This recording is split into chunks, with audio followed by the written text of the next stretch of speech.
나무아미타불, 나무아미타불, 나무아미타불. 반갑습니다.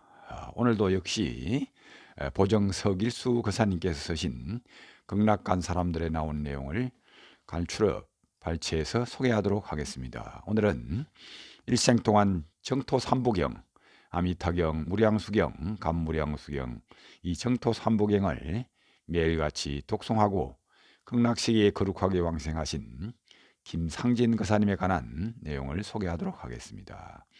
이 김상진 거사님은 경상남도 창녕에서 1891년 출생하셨다고 합니다. 13세 때 전염병이 돌아 부모님께서 모두 돌아가시고 큰형은 19살, 작은형은 16살과 함께 고모집에 맡겨져서 고모집에 일을 해주면서 세 형제가 살고 있었다고 합니다.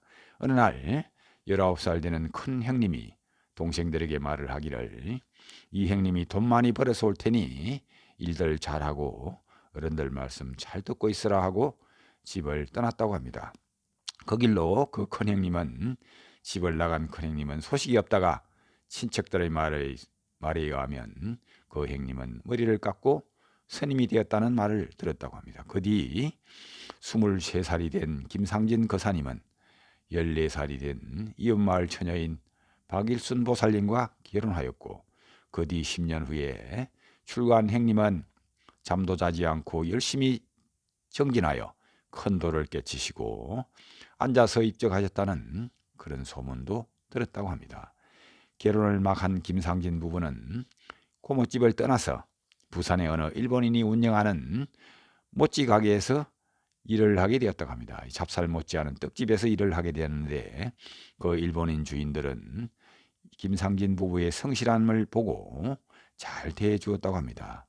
그 모찌집 떡집의 주인은, 일본인은 김상진 거사님에게 자기들이 매일 읽고 있는 정토 삼부경을 한 권 주시면서 김상진 거사에게 정토 삼부경 독송할 것을 권유했다고 합니다. 이에 김상진 거사님은 목숨이 다할 때까지 하루도 빠지지 않고 하던 일이 늦게 끝난다 하더라도, 또 몸이 아무리 피곤하다 하더라도 이 정토 삼부경 독송을 하루도 빠지지 않고 독송을 해오셨다고 합니다. 그러던 1945년 8월 15일 조국이 해방되자 그 찹쌀모찌집 주인은 김상진 거사님에게 하시는 말씀이, 이제 우리 일본으로 돌아가니 우리가 살던 이 집을 그대에게 줄 테니 우리 집에 와서 사시하고 말하고 떠나는데, 부인 박일순 보살님의 주인도 똑같이 그와 같이 자기 집에 와서 살아라고 하고 떠났다고 합니다. 그러나 이들 부부는 그 일본인 주인이 죽어간 집에서 살지 아니하고 따로 나오게 되는데, 당시에 한간의 소문으로 일본인이 살던 집에 살면 쫓겨나게 되고 징역을 산다는 그런 말을 듣고는 두 부부 다 일본인 집에서 살지 않고 빠져나왔다고 합니다.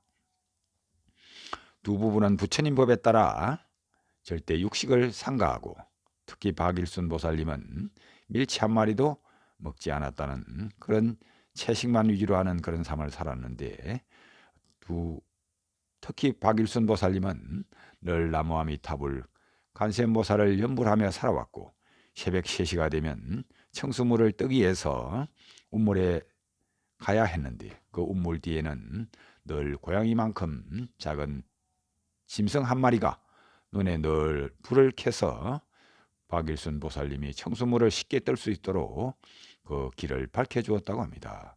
이러한 기도 공덕으로 박일순 보살님은 어느새 신통력이 생겨서 동네에 병든 환자가 나면 치료하는 그런 신통력도 생기기에 이르렀다고 합니다. 그리하여 이 부부는 살아있는 부처님이다, 생불이다 이렇게 불리기도 하고, 이 두 부부는 똥만 빼면 모두 부처님이다 하는 이런 말을 듣고 살아오고 있었습니다. 또 1971년 80세가 되었을 때에 김상진 거사님은 말씀하시기를, 나는 내년 10월에 간다라고 말씀하셨는데, 당신께서는 아미타 부처님의 영접이 오신다는 것을 미리 사전에 알았다 하는 것입니다. 임종의 날을 미리 알고 계셨다 하는 것입니다. 그 후 1년 뒤 10월이 가까워지자 임종하기 일주일 전에 자식들 얼굴 한번 보고 가랜다 하시고는 팔남매가 모두 모여 춤도 추고 즐거운 시간을 가지기도 하였으며 3일 뒤에는 아내인 박일순 보살님을 불러 이제 내가 4일 뒤에 떠나야 하는데 내가 죽으면 사람들이 많이 올 것이니 물도 준비하고 쌀도 준비하고 그릇도 미리 이곳에서 빌려다 놓으라고 말씀하셨다고 합니다. 또 당신이 다니는 절에 스님을 불러서 내 마지막 임종의 때에 발인제를 부탁하라고 박일순 보살님에게 일러주시고 4일 뒤 10월 4일 부엌에 있는 보살님을 불러서 손님이 오셨는데 뭘 좀 차리시오 말씀하시는데 보살이 방 안에 들어가 보니까 당신의 눈에는 아무것도 보이지 않았는데 이 김상진 거사님의 눈에는 아미타 부처님께서 영접 오신 것을 보셨다는 것입니다. 보살이 들어가 보니 아무도 보이지 않았으나 아미타 부처님께서 거사님의 영접을 오신 것을 직감하고 또 아들의 손을 잡고서 거사님께서는 나는 극락에 가니 걱정하지 말고 어머니 잘 모시고 어머니에게 잘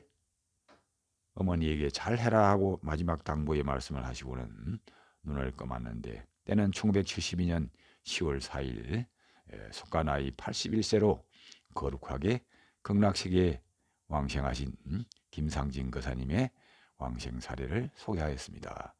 이 김상진 거사님은 일본인만의 소개로 정토 삼부경을 독송하였지만 일생 동안 그러지 아니하고 피곤하거나 일이 많거나 늦게 일이 끝난다 하더라도 하루도 그러지 않고 정토 삼부경을 독송한 그 인연 공덕으로 마지막 임종의 때에는 당신의 임종 날짜도 알고 가족들에게 이별하며 거룩하게 왕생하신 그런 사례로 기억되고 있습니다. 감사합니다. 나무 아미타불 나무 아미타불 나무 극락도사 아미타불